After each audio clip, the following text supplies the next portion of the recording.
evening, everyone. My name is Peach Tarver, and I've been a leader with Indivisible Bellingham since January 2017. So it's been a long, hard struggle. But how many of you have noticed the change in the atmosphere over the last few weeks? And what's a word that you throw out there that say that you're feeling differently? Joy. Yeah. Excitement. Yeah. Hope. Hope. I think of hope and joy too. I mean, it's just so wonderful to welcome those things, and for me, it's so uplifting. I feel that there is hope that there might be a healthier democracy coming, healthier than existed even before, that we could be on a path to a healthier democracy in our future. So anyway, we're all happy about that. I'd like to ask, to start our meeting, I'm going to ask Beth Brownfield. And I don't know if you know Beth, but she's active in Buff, and she's also been very much connected to Indigenous nations for virtually all your life. The interest has been there. So I'd like to invite her up to lead us in the land acknowledgement, if you will. You have a copy of it on your chair there. Thank you, Beth. Beth is a very dear friend. Don't look at my notes. Look at my notes. I'm not attacking. Peach and I are soul sisters. First of all, when you come into our fellowship, or you leave, just at the bottom of the steps, on the left-hand side if you're going down, is the land acknowledgement of the creation story of the Lakhtamish people. So Lummi is Lakhtamish, Swiminish, Samish, and all of those are Lakhtamish. So read the creation story of the flood. So for the land acknowledgement, I'm going to read a sentence, and I'd like you to repeat it. It's one thing to just have someone come up here and read it, but every single place we place our feet on this continent is the land of original nations and peoples that have been here since time immemorial. So we acknowledge that this land is the traditional territory of the Lummi and Nooksack peoples. We acknowledge that this land is the traditional territory of the Lummi and Nooksack peoples. Their presence is imbued in these mountains, valleys, waterways, and shorelines.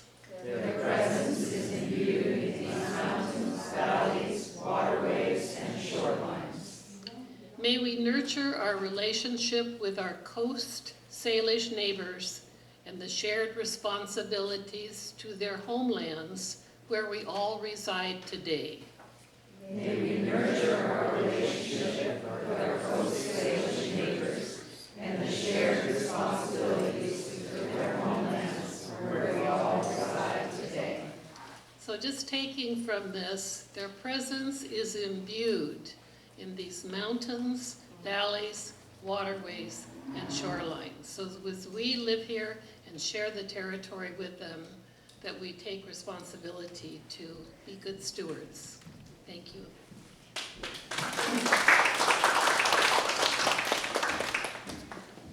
Okay, I'd like to also extend some recognition and thank yous to the groups that are here on the periphery. After the meeting, you can visit the tables and pick up literature, hear stories, etc. And also, I'd like to just recognize people within our group that are doing phenomenal jobs.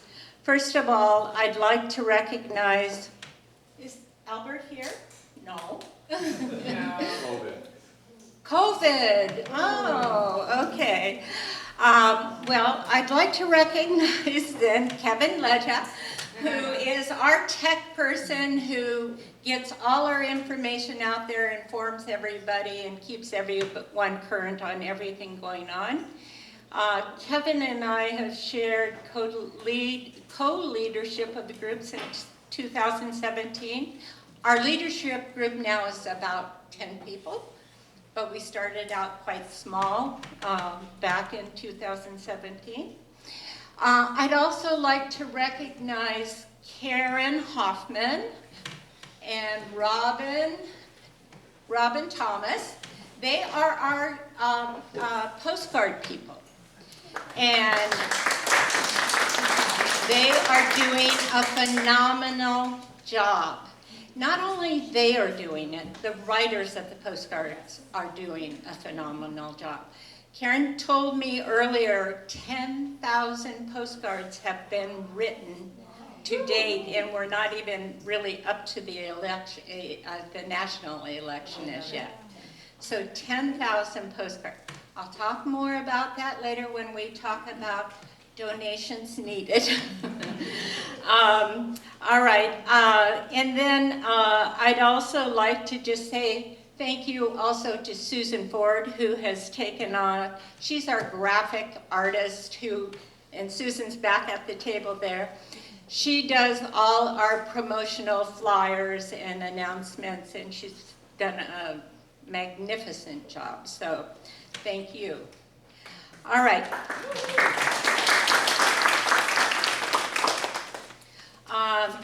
Okay, into my messy handwriting again, but away from it for a minute just to talk about our mission statement. I don't know how many of you are really familiar with Indivisible Bellingham and our mission statement, so I'm just going to read that. Indivisible Bellingham is united by the principles of fairness, inclusion, tolerance, and a just society for all. Through nonviolent civic engagement, political involvement, and consistent pressure on our elected officials. We have organized and supported numerous events in the Bellingham area, and we've worked in alignment with the Skagit groups also on other events. As a group, we agree with Joan Baez, you all know her, who said, "Action is the antidote to despair." So we have been very active through this long period of despair, I would say. Well, no, it's not all been despair, but there's worry in the background. Yeah. All right, next, donations. Okay, so this is critical. Imagine we have 10,000 postcards there. And a lot of people donate stamps and put their own stamps on the postcards. But then with the rise in cost of stamps, it's now 56 cents a stamp. So 10,000 postcards, we're talking about $5,000 for sending them out, right? So anyway, fewer people are putting stamps on the postcards, unfortunately, because they're writing more too. And I understand that, because I write a lot of postcards. I mean, it gets costly, yeah. So anyway, we're asking you to consider a donation. We've got donation buckets. Oh, here's one. And one back there on the table as well. Anyone who wants to give a donation, we have to pay for this, the cost of this space. We have to pay for, a lot of times when we have rallies, we have to pay additional money. We have to pay additional money for security at times. For certain rallies, we've had to pay for security because of the fear that something might erupt there. So anyway, we've got an email blast system that we pay for. There are a number of things we pay for, okay? And we're all volunteers. So anyway, we are just making a plea, especially with the additional number of postcards that we're writing right now, for donations. All right, thank you very much for listening to that. Finally, I am so happy to introduce tonight's speaker. He's our 40th State Legislative Representative, his name, Alex Ramel, you all know him. And I personally have seen Alex early in your political career, and then now, I almost felt like the last time I saw you, Alex, you are becoming like a statesman. Really, I mean the difference, just the growth in the way you presented everything. I just thought, wow, that's a political statesman. So anyway, very happy to announce him or introduce him. And his program is so comprehensive, it's amazing. And I know doorbelling doesn't appeal to everybody, it doesn't appeal to me very much, but it's going to be important. As happy as we all are right now because of Kamala and Tim, we cannot give up on our grassroots movement and activism. So anyway, yeah, thank you.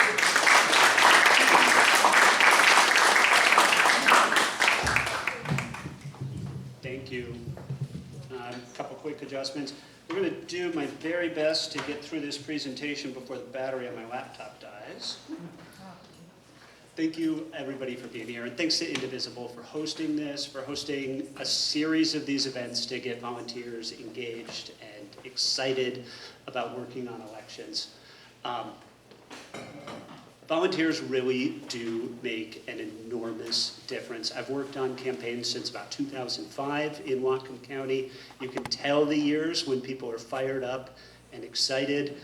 I'll be honest, a month ago I was worried that we were going to have trouble getting folks fired up about this election. That has all changed in the last month. It's great to see everybody here, and it's going to be so exciting and so powerful to be working in the trenches with all of you over the next 3 months. So I'm going to talk tonight about door-to-door canvassing. I think that's one of, if not the most effective thing that you can do as a volunteer to help out local campaigns. And I've been doing this, like I said, since 2005. I started off working in politics on Carl Weimer's first campaign for county council. I was a volunteer coordinator, just calling people, trying to get them to doorbell. In 2013, I helped organize the Whatcom Wins campaign, where we took back the county council from the Tea Party majority.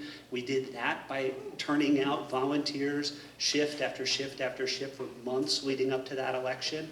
It made people feel like the county council election was as important as the presidential election. And then I've been in office myself since 2020. I ran for the first time in 2018.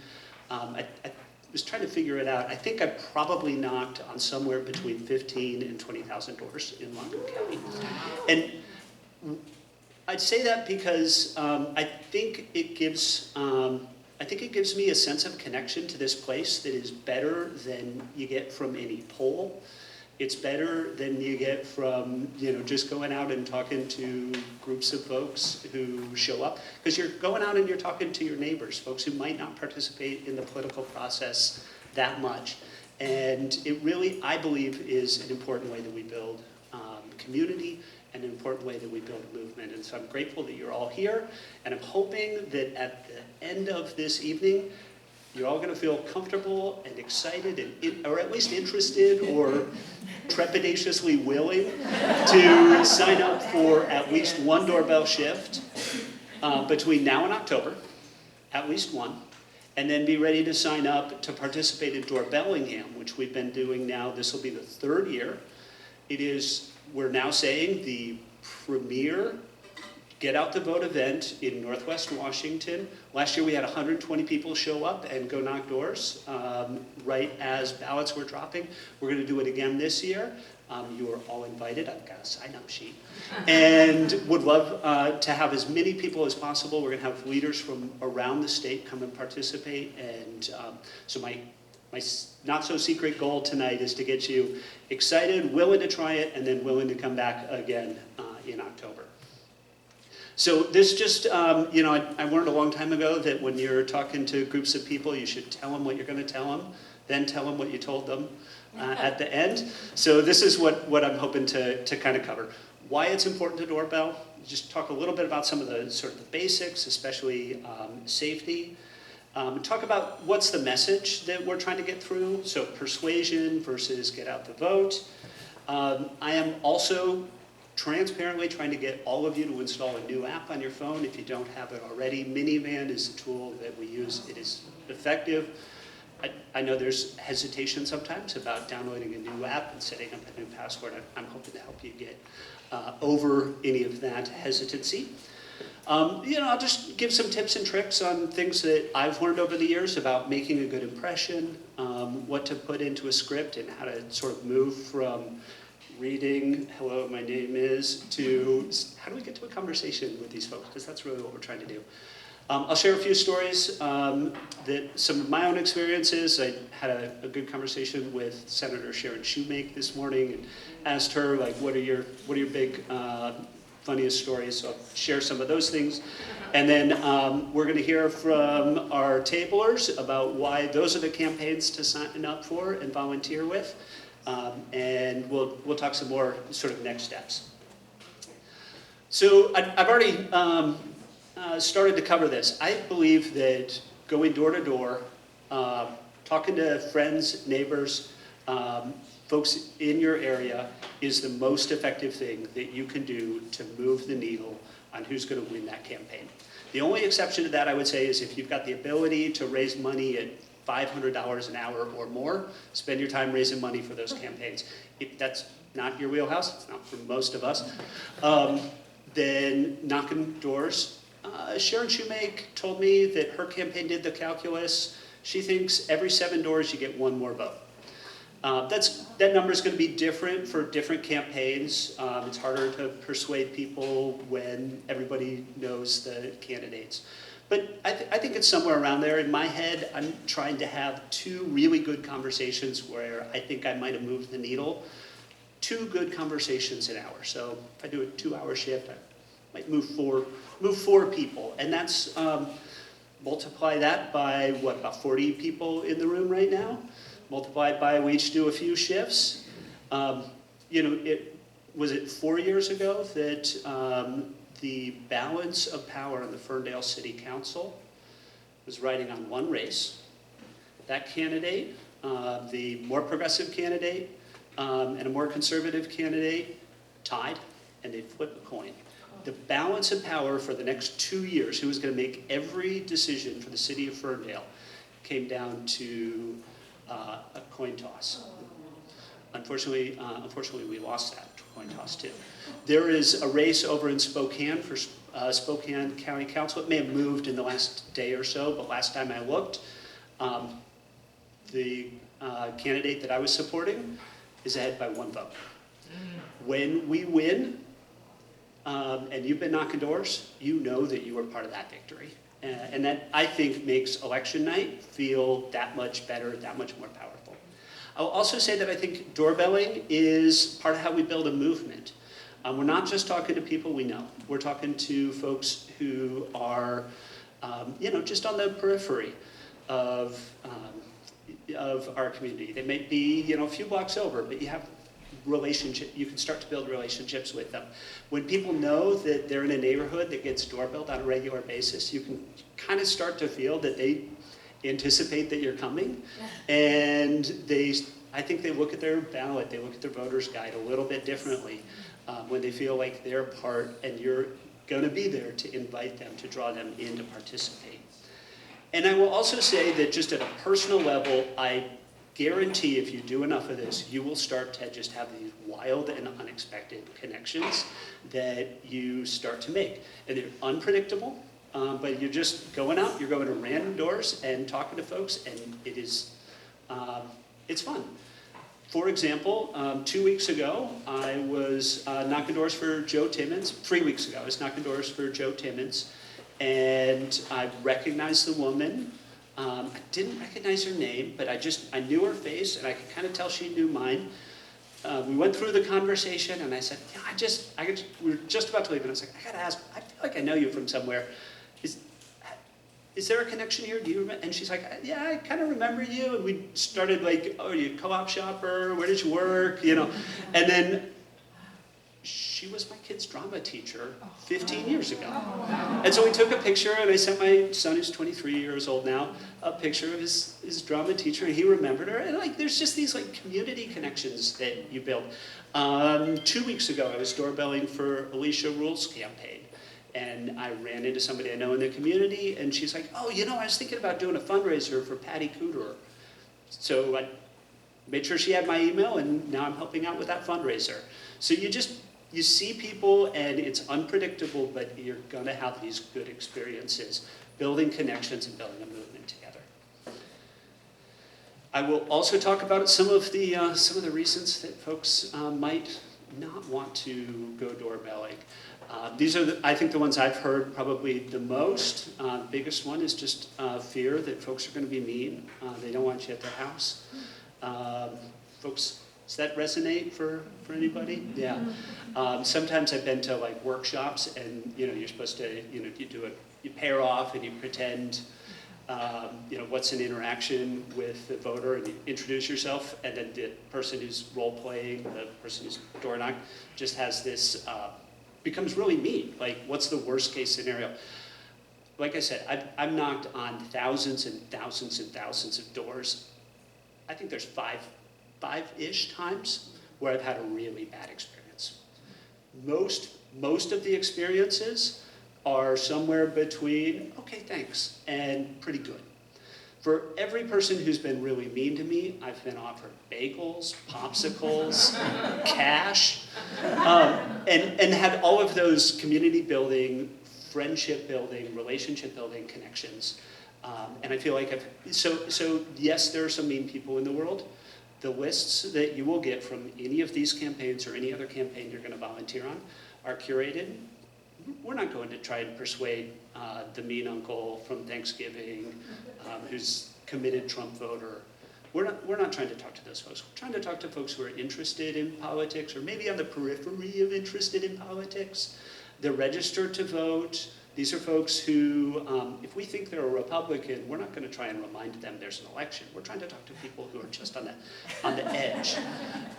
And so I really do think you might have some of those interactions, but it is far less than you think.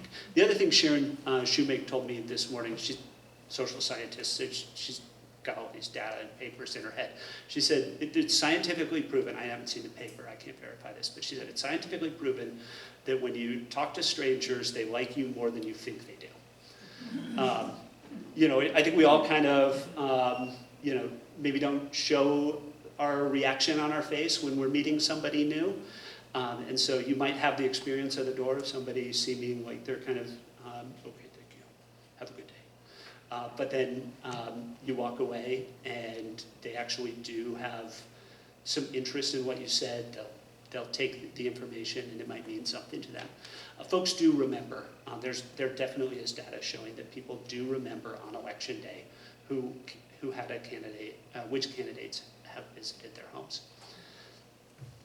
As liberals, I think we're all terribly afraid of the possibility that we might not know an important fact. I'm terrified of this. I think it dates back to elementary school and being called on and not knowing the answer.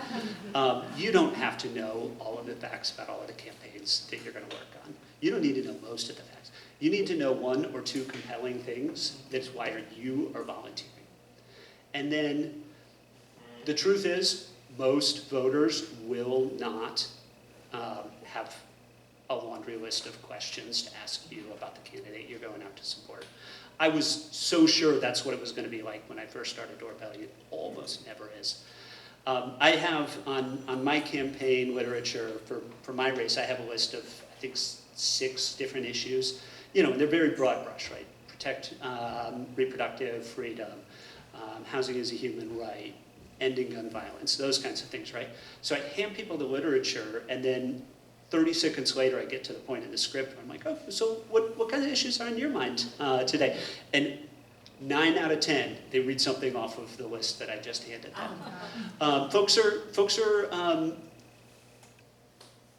The folks that we're trying to engage in these elections oftentimes haven't started thinking about the fact that the election is coming up yet.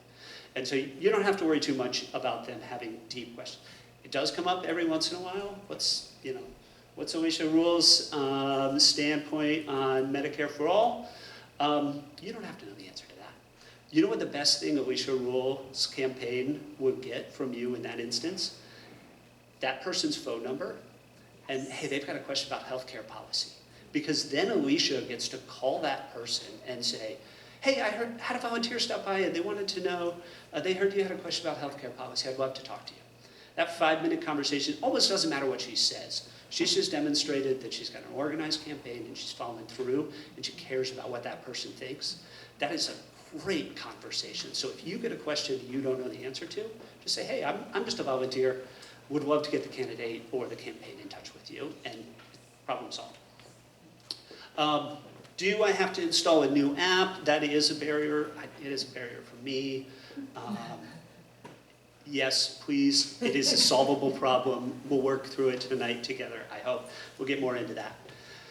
I will also just say, frequently I hear folks say, well, I want to engage, I want to help out the campaign. I'll post about it on social media, or I'll put up a yard sign, or I'll call 5 friends. And I guess what I really just want to impress on you is that the great thing about doorbelling is you're talking to people who haven't already heard your opinion. And folks on social media, your neighbors who see your yard signs, they saw the yard signs you had last year. By engaging with a list of people who are registered to vote, but we haven't talked to yet, you're able to make a difference in the campaign that you might not be able to make by reminding your friends who probably agree with you about what's important in the election. And then the last, and this is just depends on the day, but weather is a barrier, and I will relate, I don't know if folks remember, Ken Mann was our county council member for 8 years. In 2013, we organized this huge doorbelling day. I don't know, we had like 50 people there, and it was just pouring rain outside. But we'd organized it, and we had the people there, and Ken stood up on the table, and he says, it is scientifically proven that when it's raining, doorbelling is 4 times as effective because people are twice as likely to be home, and they will listen to you for twice as long because they feel bad that you're wet. And I think, his numbers, I'm not sure on, but I think directionally accurate. It really is true. We live in Bellingham. We've all got raincoats, and urge folks, obviously if it's terrible, terrible weather, let's do it the next day. But please don't let the weather be a barrier. It is the truth that our elections coincide with the start of the rainy season, and we still got to talk to people. So if you're heading out doorbelling, this is kind of my mental checklist of things to bring. Charge your phone. It's nothing worse than being out there when you're relying on the app to be able to find the next house on your list and your phone's dying. Bring water with you. It's just always good to be hydrated. I also sometimes, depending on how long, I'll bring snack bars with me too. Make sure you wear good shoes. I bring a bag. Sometimes people don't bring a bag, and I want to have stuff to put literature in and to carry my stuff in. I think I'd urge everybody to bring a bag with you. Urge people to wear professional clothes. We're just trying to make positive impression on strangers, and so dress appropriately. And for the weather, if the weather's good, bring sunscreen. If not, bring your rain gear. And I always bring voter registration cards. The Secretary of State brings them. Democrats' headquarters has them. They're just business card size, but it's got all the information you need to update your voter registration, to get to the website to check your voter registration status. Now, you will run across folks who are not on your list, who are not registered to vote, and having a card just to help them get going is super effective way to get an additional +1 out of your volunteer shift. So I should have asked at the beginning, how many folks here have done canvassing before? Okay, almost everyone. Okay, great. So I'm covering stuff you probably know, but I'll move quickly through this. So you're going to sign up with a particular campaign. They're going to provide the script. They'll provide your literature and the list. I anticipate hitting about 15 to 30 doors, and that just depends on how quickly you're walking that day, how far apart the doors are. You can get to a lot more in an apartment complex, and how chatty you're feeling, and how chatty the folks on your list are. Obviously you knock on each door. You want to have a conversation with everybody who's home, and leave the literature behind. If they're not there, obligatory to say don't leave it in the mailbox. That's only for federal postage. But do leave the literature at the door. I usually try and just tuck it under a doormat or something like that so it doesn't blow away. Make sure you record the results. I think that's really critical. Repeat, and then sign up for another shift after your celebration. So I'll talk a little bit about safety. I pulled most of these from the House Democratic Campaign Committee. Has some safety guidelines that they've shared around. And I will say that, like I said, I've been doing this in this community for going on 20 years. And I've never had a serious safety concern for me or any of the volunteers that I've been out with or that I've heard about. I would like to keep that record, and so I want to encourage all of you to be safe and to be thoughtful about your safety when you're out there. But I'm not sharing this to scare folks. I feel reasonably comfortable sending folks out into this community. But if for whatever reason you feel unsafe in a neighborhood, and this happens every year somewhere in Washington, transparently, it is usually somebody working on a campaign who's a person of color in a neighborhood that somebody thinks they're not welcome in. And it is not worth having a fight over that. Just move on. We don't want, no turf is worth anybody's safety. And your instincts are the best indicator of that. So if you're at a house that does not feel comfortable, doesn't feel safe for whatever reason, it's okay to skip. Just go ahead and skip it, feel comfortable, you've got permission. The biggest red flag for me is if it looks like there's dogs in a yard. And this is really the biggest safety concern I've had, a handful of times have gone into a yard and scared a dog, maybe became reactive because I scared them on their turf. And so I just try to be cautious when I'm coming into a yard that might have dogs in it, make noise before I open the gate so that they'll wake up and come and bark at me, and then I can make a decision from there. Just be thoughtful, especially, I think that is probably the number one safety issue that I'm worried about. But I would also just say skip any houses that have unfriendly or threatening signs. Just skip them. No trespassing, right-wing flags, etc. And then this is one I added because actually the only time I've ever been hurt, I was entering data in my phone while I was walking down somebody's old steps that were kind of gave and I twisted an ankle. I think that's probably the most likely injury. Just be thoughtful when you're going on to, people's homes are in different states of repair, and don't assume that they're all in good shape, and be careful where you step. And if you want to, it is always great to work in pairs. The minivan app makes that really easy. I'll walk through that in a minute. But you can do every other house. You can do opposite sides of the street. You can do down the block. You can also, if you want, share with a friend or with one of the campaigns that you're working with. Let them know, where you're going to be, and you can use the the share location feature on iPhones. Makes that real easy to temporarily just share. People can see right where you're at. So one differentiation I think is really important when you're thinking about going out doorbelling. Just right from the get-go, know what your main message is going to be. What are you trying to do when you get to this voter? Who is that audience, and what are you trying to deliver? So there are other kinds of canvassing. There's deep canvassing. It was talked about at the last Indivisible meeting.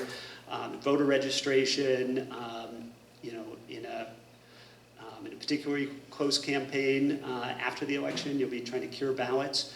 But for most of the doorbelling that's done, it's either going to be persuasion or GOTV. GOTV is typically close. GOTV, get out the vote. It's usually done closer to the election. you have a pretty good sense that everybody on the list is going to vote for your candidate if they vote or if they remember to vote their whole ballot. And so your message is mostly things like, hey, here's the Democrat slate card, or have you heard anything about this candidate? I know you support Democrats, but what about this candidate? And really the key message there is getting them to visualize dropping off their ballot. So this is, at the end of an interaction with a voter, what I'm always trying to do is get them to visualize the thing that I'm asking them to do.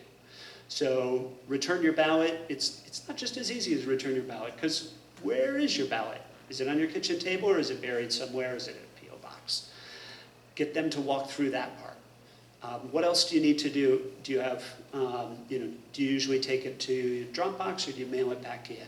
And just help them think through that process. This is important for me, like when I'm thinking about, I gotta have laundry done by Friday, I have to actually put it on my calendar and think about, right? It's the same thing with voting for people who are not as engaged in elections as most of us probably are, right? They just have to think ahead and remember the steps to get it done. So talking them through that part is the really key part of a Get Out the Vote campaign. For persuasion, this is usually done earlier in a campaign, leading up to when ballots are mailed. It will also be an important factor for our initiative campaigns where there's not a clear party divide. And in that case, what you're really trying to do is get folks to a commitment to support the particular candidate or particular issue. You don't always get to a hard ask in these conversations, and I'm not, don't try and push that if it's uncomfortable, it just doesn't fit into the conversation. But the goal should be to try and get to, hey, so can Joe count on your vote this November? And that's what you're really trying to get to. Because when they say yes, they start to visualize themselves voting for Joe. And that's when you're getting, you're getting the real kind of goal that's going to move the needle for the election. So here it is, the app. How many people here use Minivan right now? Okay. Have used it? Okay. All right, maybe half. So if you will bear with me on the first part here, I just want to try and encourage the rest of you that this is such an amazing and effective tool. And I'm comparing this here to the paper list that we always used to use, and which, the analog part of my brain still has some reminiscence for. But here's the benefits. It's waterproof, right? We've already talked about you're going to be doorbelling in the rain. Those sheets of paper get wet. They don't last. You get remote access. So you finish your list faster than expected. You can call up the campaign and say, hey, I've got another hour. Do you want to send me another 20 doors? 30 seconds later, you get a new number, and you plug it in, and you're back doing another turf. You can also take it home and get take extra lit home and do a shift a week without ever having to go find the campaign manager again.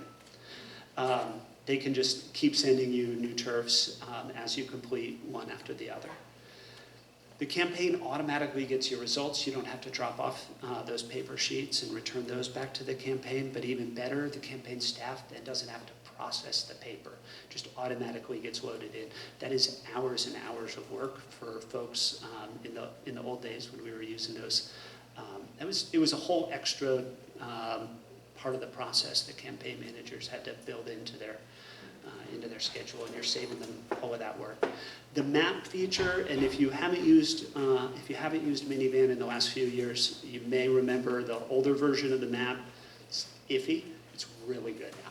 It's really good. I don't even use any of the lists anymore. I just work out of the map. It makes it so easy and effective. Because if you're going down a list of all the addresses on a street, and you come to a cross street, the house on the corner might have an address that's on the cross street. You'll accidentally skip the corner house because you think it's a non-voter or Republican or whatever else. And then 30 minutes later, you go see that one, and the house you were supposed to be at is 4 blocks back that way.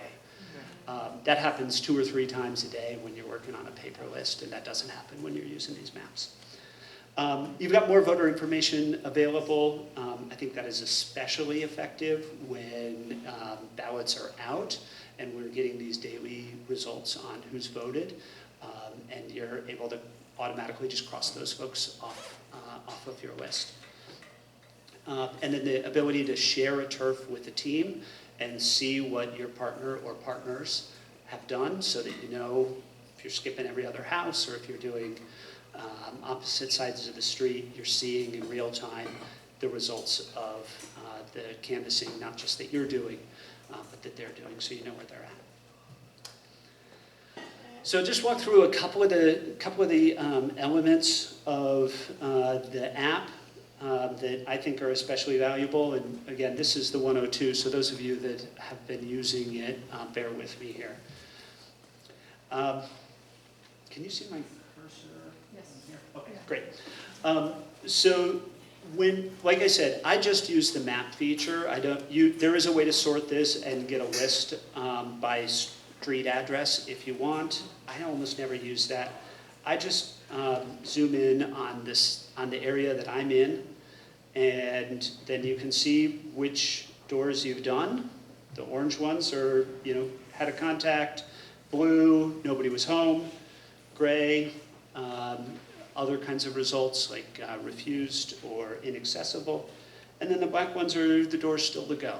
So you can see yourself, and you can also see who, if you're working with partners, which doors they've been to. So when you,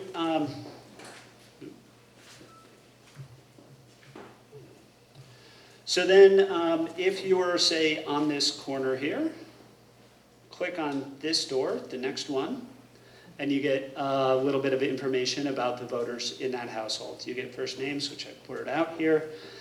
You also get gender and age. I always double check those and make sure, if it's somebody I know, I'm surprised with, oh, hey, how are you? But I also, get a sense of who it is that I'm going up to talk to. I try and remember at least a first name for each of the folks and have a sense of how old they are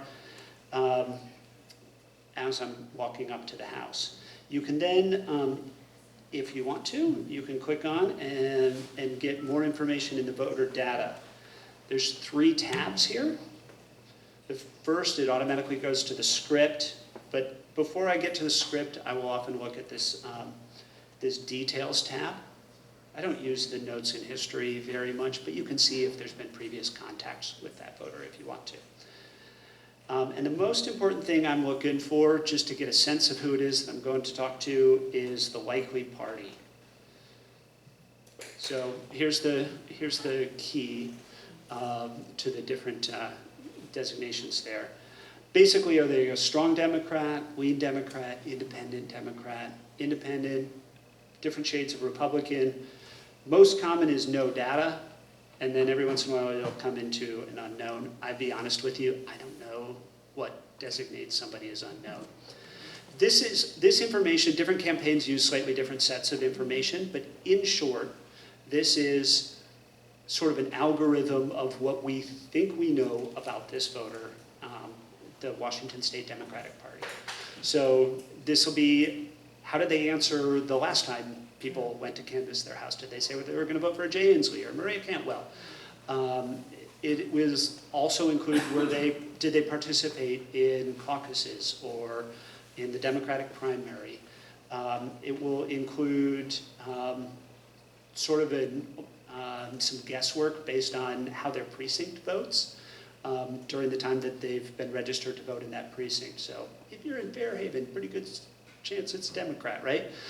So there's a little bit of that built into it too. No data and unknown, we just don't have enough information to really tell. Strong Democrat means we've got a lot of information. Lean Democrat doesn't actually mean this is a moderate, this isn't like a Joe Manchin. That just means we just have less information than we think, right? The strong Democrat could be a moderate Democrat that we've got a lot of information on, right? So just, and then independent means at some point they've told the party that they're independent or they're nonpartisan. So just, that's worth knowing that that's kind of the way that that person has thought in the past. So once you sort of have a sense of who you're talking to, different campaigns will put together the scripts, and that is right here. I do not encourage it.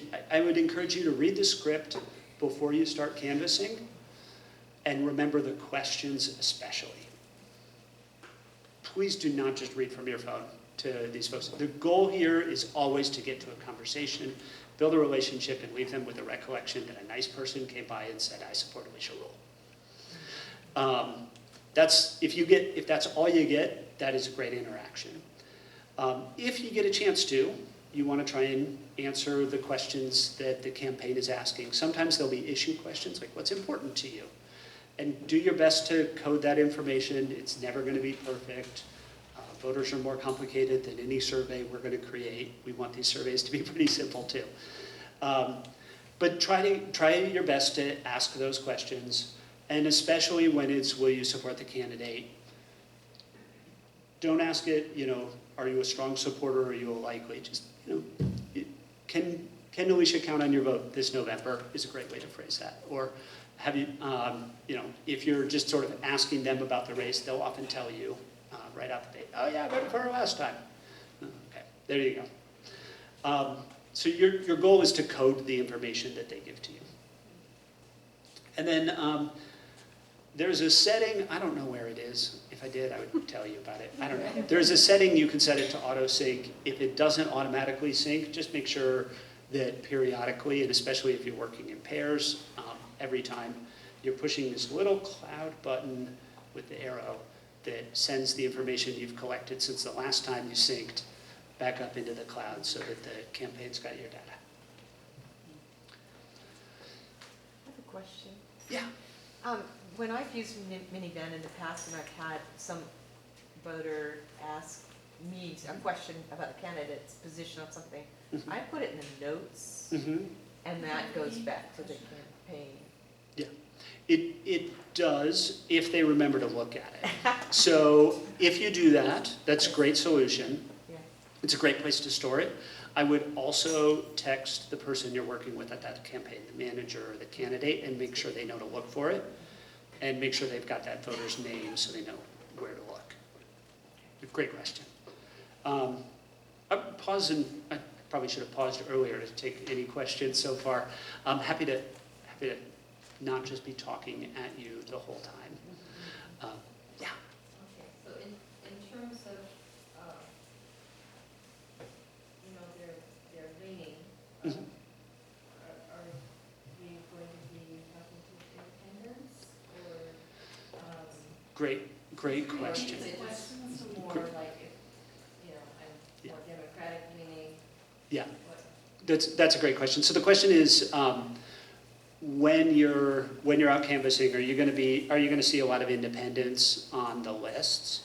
And that is a question that really goes back to, is this a persuasion or a GOTB? And it's a question that each campaign, when they make the list, will answer for themselves. If I was a campaign manager, and I'm sure most of these folks here are thinking similarly, I would create persuasion lists that include independent voters.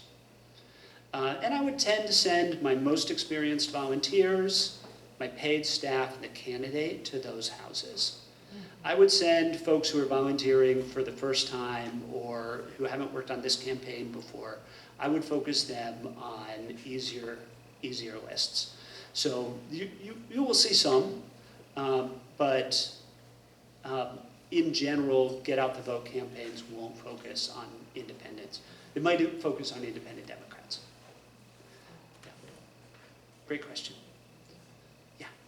So are you targeting people that you know have voted, Democrats that have voted, or if they're registered? Great question also. So the question is, is the campaign targeting folks who are registered or who have voted? So just a reminder, we know in Washington State the voter file includes information about whether every voter is registered and whether they voted in each election. It does not have any information. It is never known how anybody voted. The only way we know how you voted is if you told somebody who was canvassing in the past who you were going to vote for.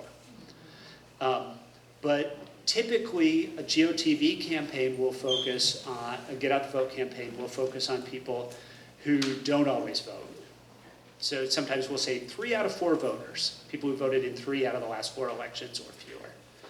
A persuasion campaign will try and focus on the people who are maybe more independent or no datas, folks that we haven't talked to before, who usually vote, and you can try and get those folks to vote our way.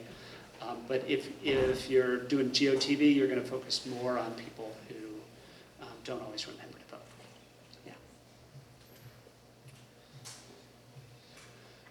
Yeah. So I've just got a couple of more slides here, and then happy to do a little bit of talking with you all about some of the next steps.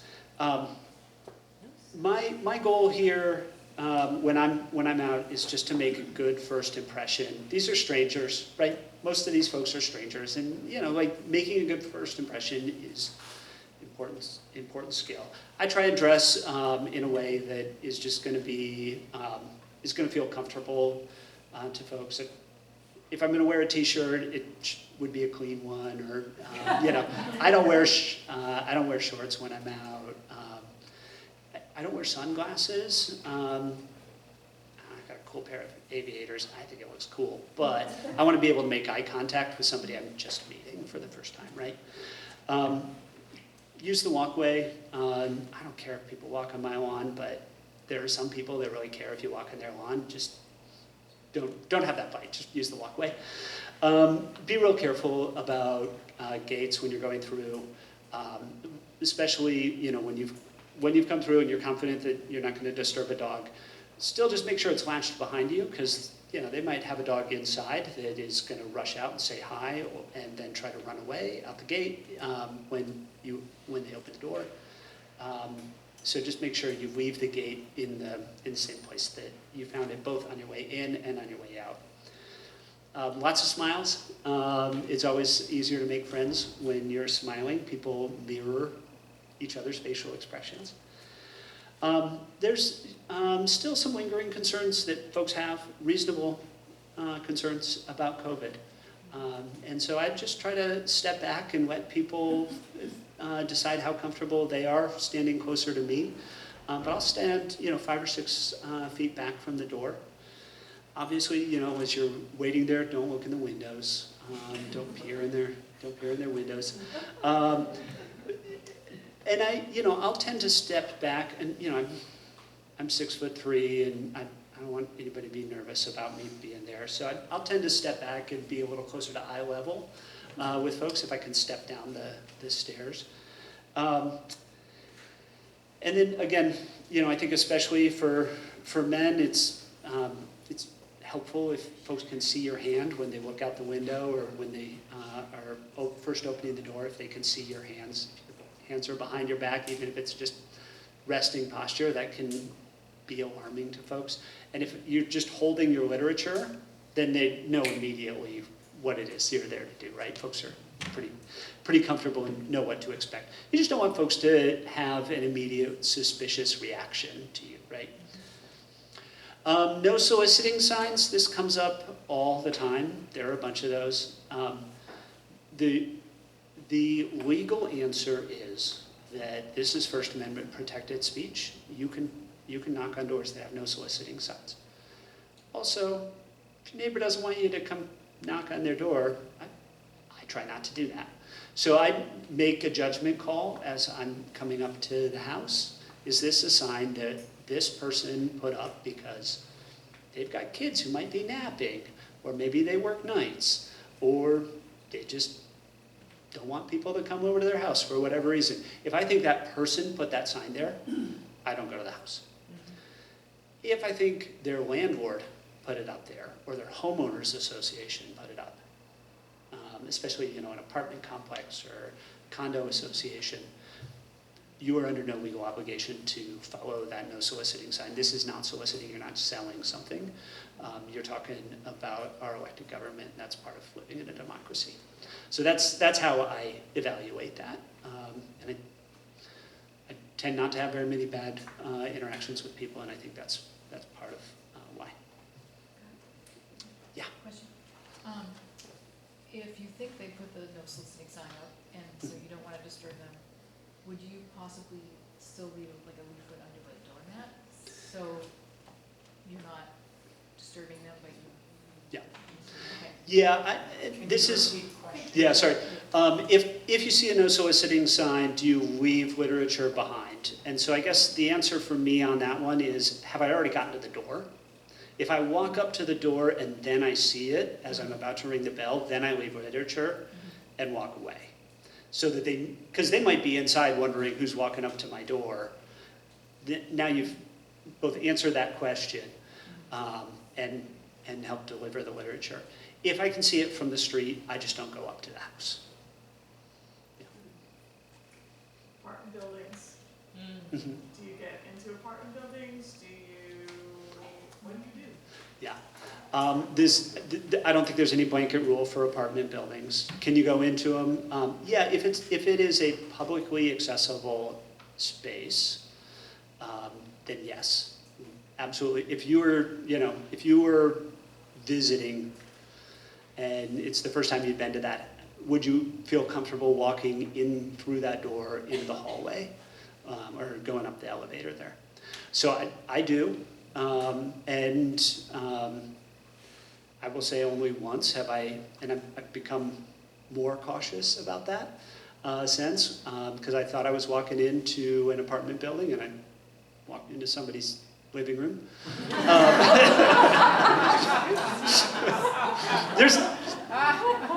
In any case, I closed the door really quickly and I don't think anybody was too upset. It is a judgment call in each case. But again, this is First Amendment protected. There's case law in Washington. You have a right to go talk to folks about our elections. Yeah. In particular, I struggled with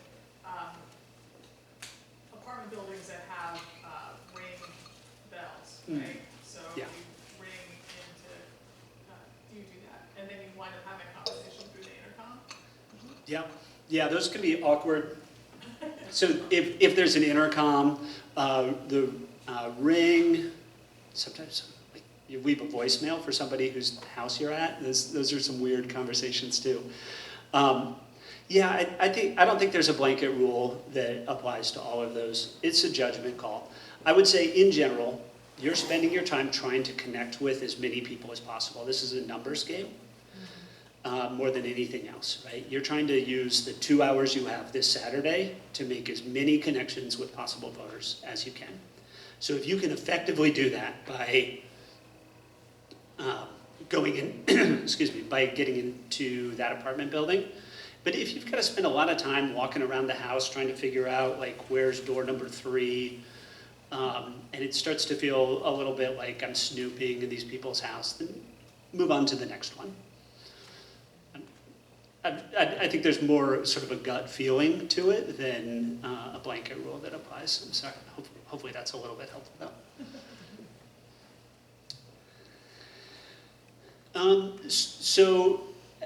Once the conversation starts, again, please don't read the script. I think the thing I try to have in my head is just an introduction, and then from there I'm going to move into wherever the conversation takes me, right?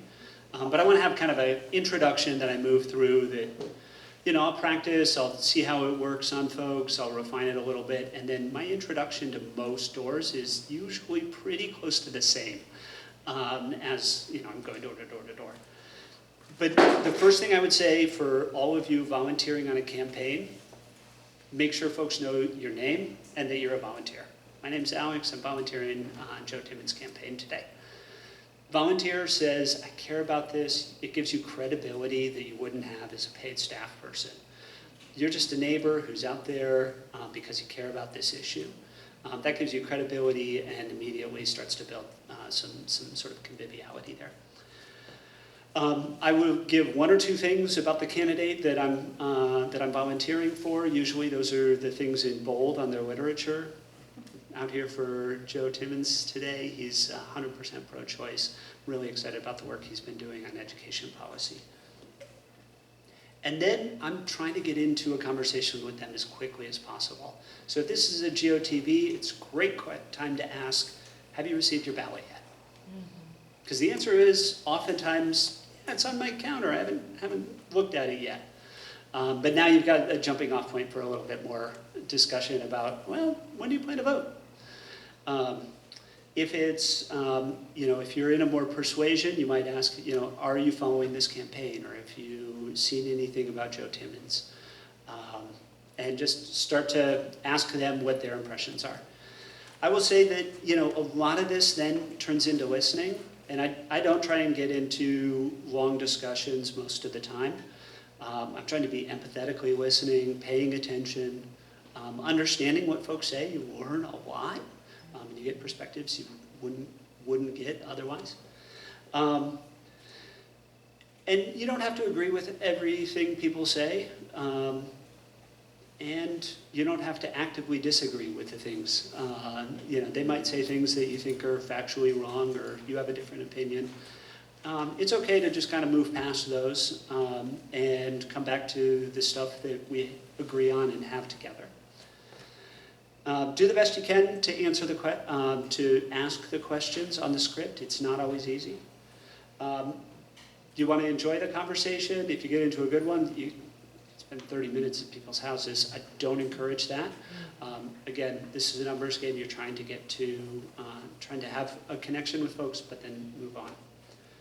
And I failed to mention, you really do, this is one of the hardest parts for me personally, I'll just be transparent. You really do want to try and have a conversation with the person on the list, right? So you had one or a couple of names. So let's say, I think on the example, it was a man and a woman at 39 and 40. So what happens when an 18-year-old or a teenager opens the door? Well, you want to try and talk to their parents, presumably. You want to try and have the conversation with the folks on the list, because those are the folks that we know are the targets that the campaign's identified. That can be difficult. Yeah. I just want to add to that, Yeah. sometimes that's a couple and they have different politics. Yeah. It's not the black doors like that where I should have immediately asked the person on the list and I started talking to the person and realized, oh my goodness, Yeah.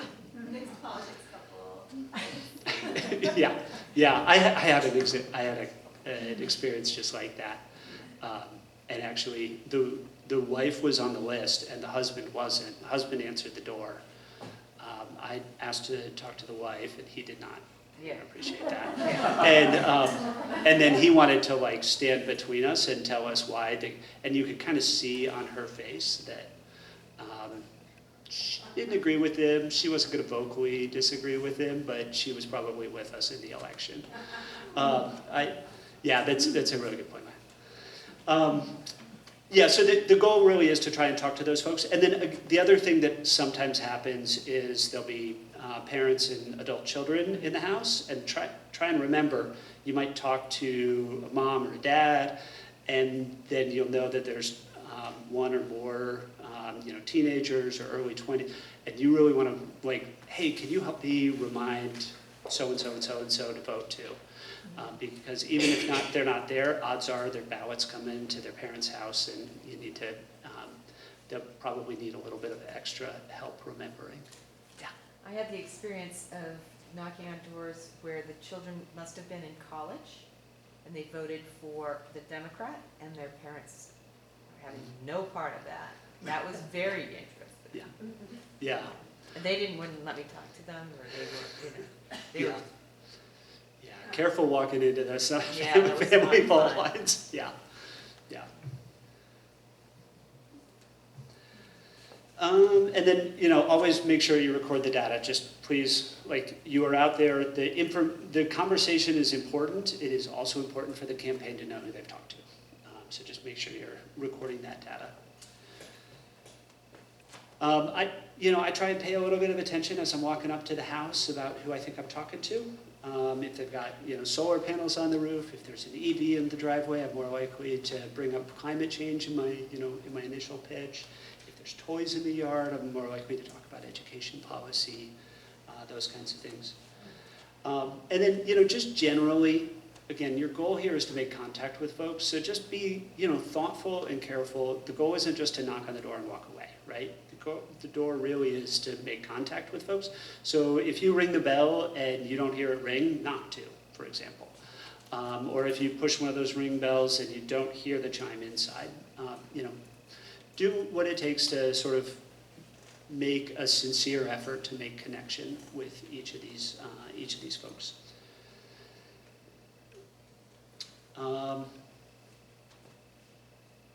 And then I guess the other thing I would say is when you get to a really easy house, you can always up the ask, right? So how about a yard sign, or would you like to volunteer with the campaign? Hey, we're going out again next week. Love to have you join us. These are opportunities to build a movement, and if folks are already where you wanted to get them when you came up to the house, you can help move them up on the next step in the movement. So encourage you to always be, thoughtful about what's the next level ask I could do when somebody says, oh yeah, I always vote for Sharon. I already told you, Sharon Shoemake says social science proves that people like you more than you think. And then the voter registration cards, again, those are available through the Secretary of State's office. The Whatcom Dems office has them. I really think that's valuable because sometimes you come to a house and folks have moved. There's somebody new there. This is a great chance to register them to vote.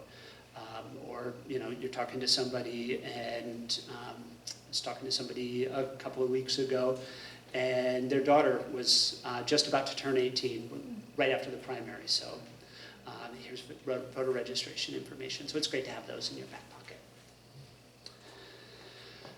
Just a few fun stories, and I'd love to elicit more from all of you too. This happened to me, this has happened a lot of times, but just a couple of weeks ago, I don't know, a 3-year-old opened the door. It was a screen door, and the main door was open, and ring the bell, and 3-year-old, and I think mom was maybe in the back changing diapers for another kid or whatever else, but this 3-year-old invites me into the house and wants to try to open the door. So, obviously when that happens, you don't want to go in and surprise a parent. Again, just building towards my thesis here, which is this is an opportunity to build connections around campaigns. I've been offered, I walked away from one doorbelling experience with a $1,000 check. I've gotten a couple of $100 handed to me when I wasn't the candidate. I wasn't to take any money. He's just like pulls out his wallet and starts handing. Anybody else had experiences where they think you're there to ask for money, or they want to? No? All right. We're going to come back a year from now, and this room will be full of these examples. I also got invited, this last year, 2 years ago, I got invited back to, they're like, oh yeah, come on back, we got a bunch of people here. There's like a dinner table, dinner group, and they're just like a bunch of neighbors chatting over wine. They're semi-drunk, and just wanted to talk about the election for a while. I asked Sharon her funniest story. She was offered cocaine. She did not take it. She is unsure about whether the person who offered it was joking or a Republican. Trying to ensnare her. But I just think there are so many like fun stories that come up. Anybody else have? Yes. All right. Well, I have had the experience, and I'm curious about how Washington State is, but I've canvassed every other places not in Washington State. I have talked to four times. I've talked to convicts that were they didn't think they could vote, and Yep. the state I was in that particular time was Pennsylvania. They could vote, so I convinced them that they could. They've served their time. Yep. So I'm curious about Washington State. Those are the Yeah. best conversations I've ever had. Oh yeah, Honestly. yeah. Because the word on the street is that felons can't vote, right? Right. And in Washington State, the answer is really simple. If you've served your time, If your sentence is complete, your voter rights are restored automatically, period. A certain Cheeto-colored felon just voted, so. Yeah. Other stories? Yes. Probation. So if you're, not until you've completed your sentence. As soon as you've completed your sentence, your voter rights are fully restored. Yeah. What's your favorite response to somebody who says they don't vote? Oh, I don't have one of those in my back pocket. I mean, you get those occasionally, but again, we're going out to folks who are registered to vote. Right. So, I mean, I think the other thing that happens, and you know, would never say anybody is openly lying, but I think they might be deceiving themselves. You hear a lot of folks who I can see their voter, you know, how frequently they vote, or I know that they're infrequent voters, and they say, oh yeah, I always vote. I think people, and this is why it's so helpful to go out and remind people there's an election. I think it just gets lost in the mail. People forget about the election, and they believe that they always vote. They always intend to vote when they see it, but if they don't get a reminder, they might not see it or remember. So their intention is always to vote. Yeah. This is a question. Uh-huh. Voter registration cards, I've been doing voter registration with the League of Women Voters, and they really want you to make sure that person has filled it out. And they would take it and make sure it gets mailed. Yeah. What do you say about that? Because it doesn't take that long to have a person fill out a voter registration form.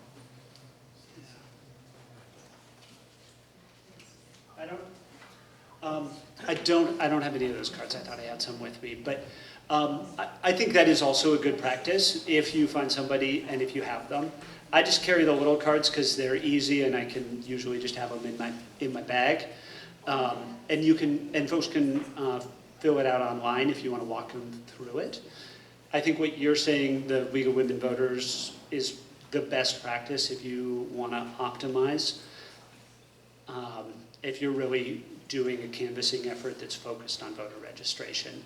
I carry those cards for incidental opportunities to register voters and just have it handy in my back pocket. Yeah. This is about people who say they're not going to vote, because there are people who are registered to vote, but now have decided not to vote because of our political atmosphere that's going on. And I talk to people every week who, you know, a couple who say that to me, and I have started saying, I'm curious, how come you're not going to vote? So I just make it a conversation about that, and I feel like maybe at some point along the way that, you know, I got them to think about why they weren't going to vote, to verbalize it, and maybe along the way they'll change their mind before November. Yeah, I think that's really smart. I think disagreeing with people and sort of confronting them directly on stuff like that probably doesn't work. But interacting with them in a way that's curious, that's exactly the right word. That's super helpful. Yeah. I think I find that kind of response a lot with college students who aren't registered here. And generally, it's been a conversation about where do you pay rent and where do you pay taxes, where do you spend your money. And that's a pretty easy persuasion factor. Yeah. Once people understand that the down ticket rates is actually going to be different in their rent, in their taxes, then it makes sense to them. Yeah, good point.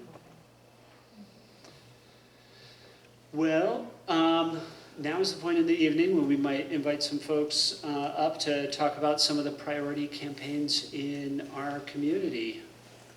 Suzanne, can I call on you first? Riveters Collective.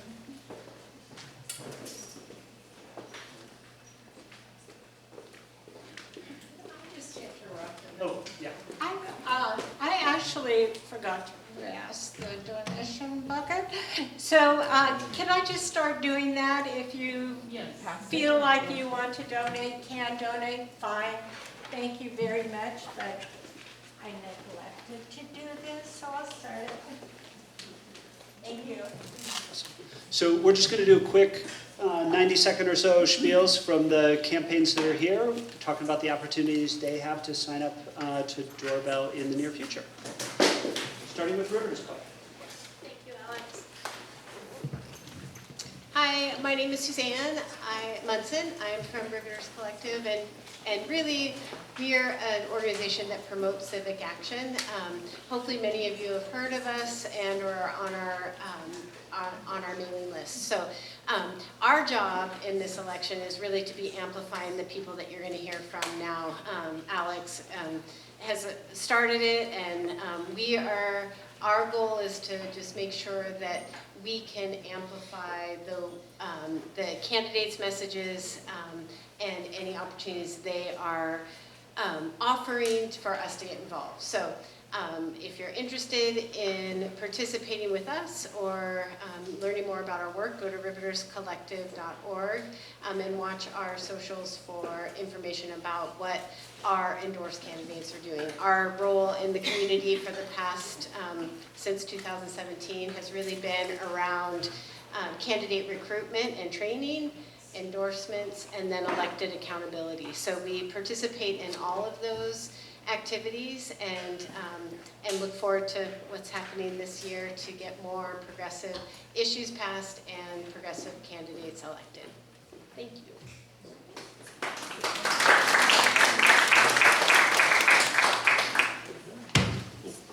Hello, my name is Clayton. I'm with the campaign to re-elect Alicia Rule in the 42nd Legislative District.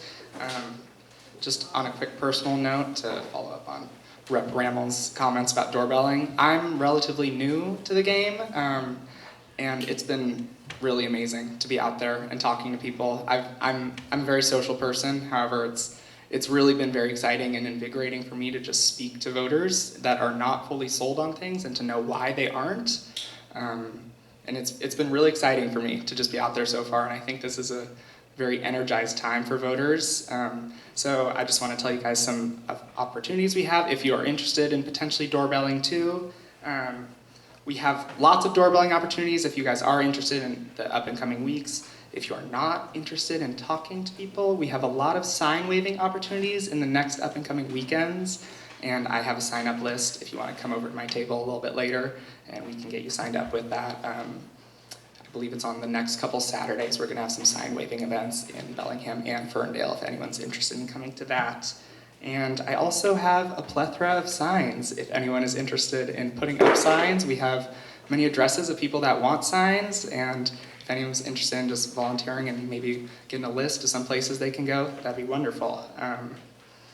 Yeah, it's been a great opportunity for me so far. If you guys, I know a lot of you already have doorbelled, but I think it's a great time to right now. So if you just want to come over a little bit later and write down your info, I'll be there. So thank you, everyone. So you want to mention the election results for her right now and how close they are? Yes. For anyone that doesn't know, Alicia Rule just won her primary campaign, just with about 50 votes. Wow. Yeah, and for me to be fresh on this campaign, that's very exciting, but also nerve-wracking, and big motivator for us to be out there doing this right now. So that's another reason why I just feel so vitalized with this opportunity right now. So I hope everyone else is too. So if you want to join, just write your info down and let me know. And thank you, everyone.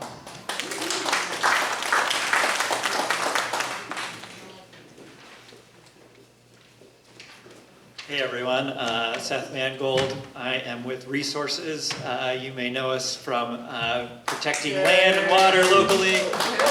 And we are really proud to be joining the fight against Initiative 2117, which would repeal the Climate Commitment Act, which is, so much investment into, again, protecting our land and water, into transportation, and just really getting us to the clean energy future we need to be in. So we've got some great opportunities. Starting this weekend is our first weekend of action. We're going to, yes, I am definitely in agreement that actually having conversations with folks is really important, but we're going to start by targeting folks who are really engaged and we know are our base. They just need to get a piece of literature in their hands. So we're going to be just lit dropping this weekend, both Saturday and Sunday at 11 a.m. at the Resources Office, corner of Meridian and Broadway. So come by our table. We've got signs here ready to go. You can learn more about the whole Defend Washington slate, which is There's a whole bunch of other bad initiatives that are going to be on our ballot, unfortunately, and we've got to strike them all down. So yeah, come sign up for this weekend. Are these initiatives on the general? They are on this general election ballot, Okay, yeah. good. And they're all funded by one right-wing billionaire, Oh, who's that? Brian Haywood. Oh. I wasn't planning to speak at all. I'm Michael Barris. I'm with the Indivisible group. And Seth, who I just met about an hour ago, he was one of the people responsible for passing the Healthy Children's Initiative. And you know that there is a possibility that that will be on the ballot. Right now, I seem to have found myself on the PAC that is going to either get the judge to toss the whole thing out because it's sort of an illegal challenge. But if it doesn't, there's going to be a campaign around it. And I just want you to be aware that was a really wonderful thing that those folks did. And that's critical dollars to kids' services. And that might be a campaign that maybe gets linked in through some combined thing. I don't know how it's, I don't know how it's going to go, but be aware we may have to run a campaign about the Saving the Children's Initiative. Yeah. Wow.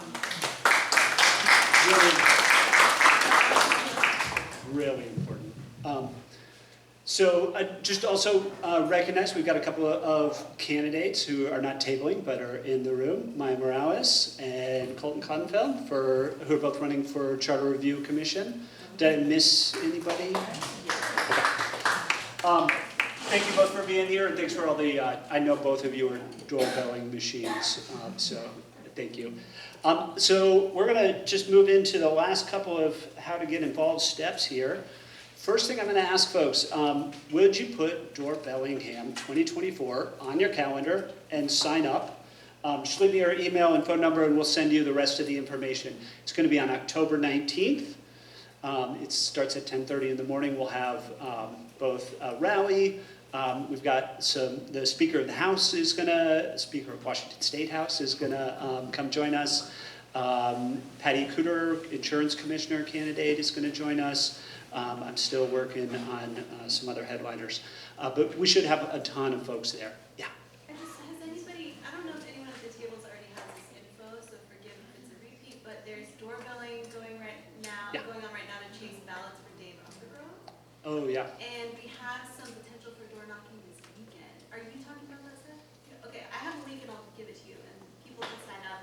So if you're interested in going out in this county or surrounding counties, you can sign up to help, and we'll get you on some board. Super important. That's one that's going to be decided. That is a different kind of doorbelling than we've been talking about tonight, but is critically important, and that one's going to be decided by a handful of races. Yeah.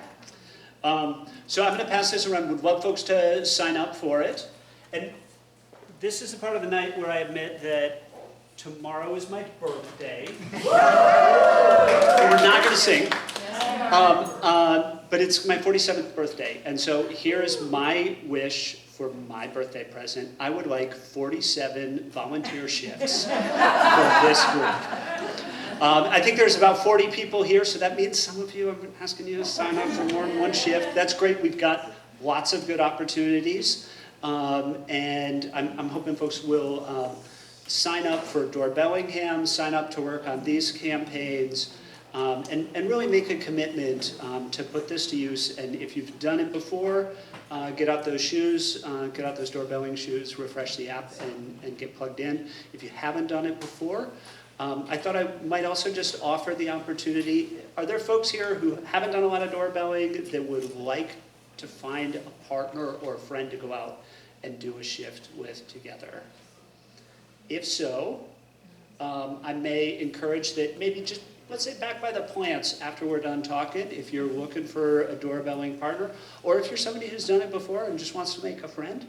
There's folks who will be more comfortable if they've got somebody to go out with the first time together, and so you can pick a campaign and get involved in together. Encourage you to maybe partner up.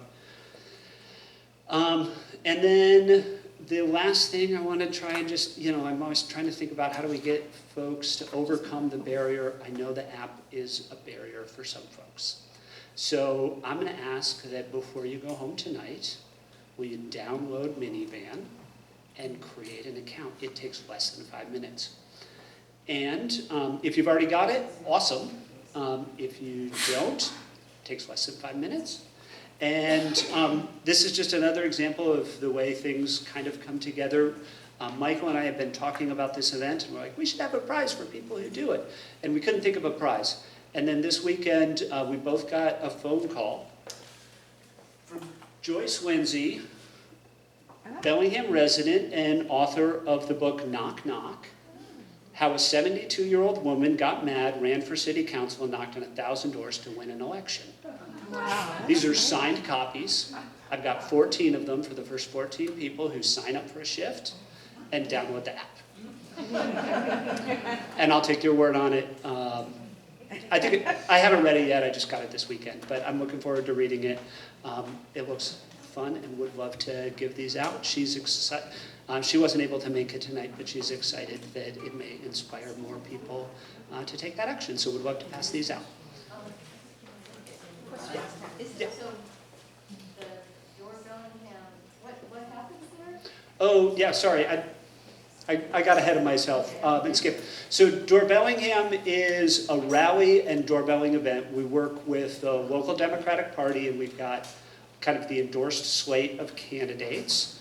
But other campaigns come along, and we all just sort of get together, do a big rally, and then we go out and doorbell. And the idea there, and this is the weekend after ballots drop. So people literally get their ballot in the mail probably on Friday, and then we hit their house.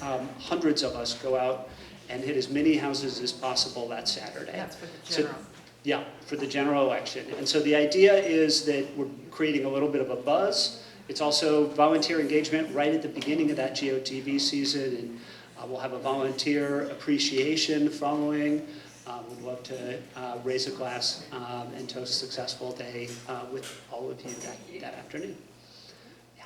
Is it Minivan Touch? Yeah, that's what Yeah, probably. Touch. It's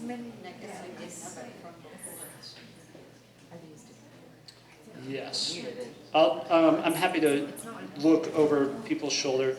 It's a circle. It's a blue circle with a bunch of white circles in it. Yeah. Yeah, that's definitely, that's definitely. Awesome. Any other questions? If not, I'm going to hang around. Would be happy to chat with folks, answer any other questions. And I'm really grateful again to Indivisible for organizing this. You guys always do such a great job bringing people together. Thank you.